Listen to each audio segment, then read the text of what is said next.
What's the deal with Bluefish Cave?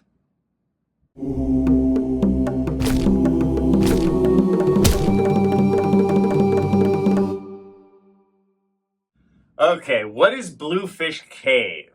Well, already you're screwing up because it's Bluefish Caves because there's three of them.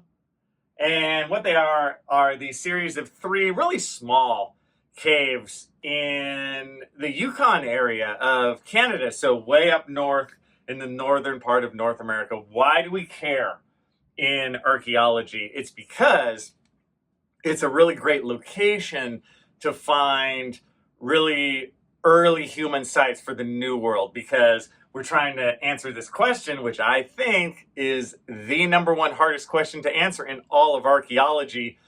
Where and when exactly did the peopling of the New World happen, right? Did the peopling of North America happen? And there are different sites that we look at, and one of them is Bluefish Caves.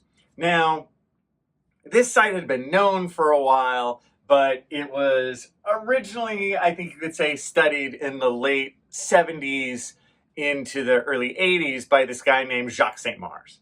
And he got some carbon-14 dates that dated to as early as 24,000 BC, right? That's really early, because we currently think that human beings first came into the New World around maybe 17,000 years ago, right? Give or take. So 24 is like really early. And at the time, in the late 70s, early 80s, this is the height of the Clovis first idea in archaeology, where there couldn't be anything older than about 13,000 years, right? That has since obviously gone away a long time ago.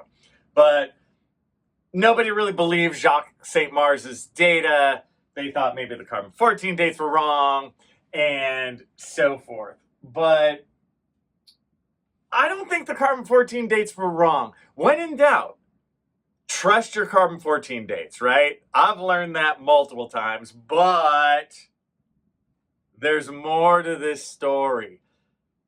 While I do think that the dating to 24,000 years is correct, the next question is, were humans actually there?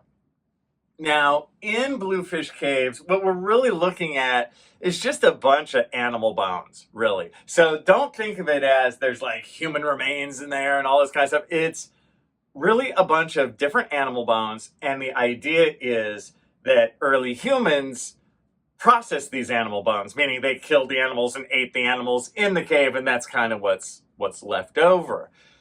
When you look a little closer, I think a lot of it looks like it could only be kills by other animals, meaning human beings weren't involved at all. Why do I think this? It's because I actually went in and looked at the data for this a little bit. I looked at the images they had of the actual bone bits, right? And they had, the stuff I looked at, they had a collection that was about 14,000 years old, and they had some stuff that was 24,000 years old, right? When I looked at the 14,000-year-old bones, to me, as a real archaeologist,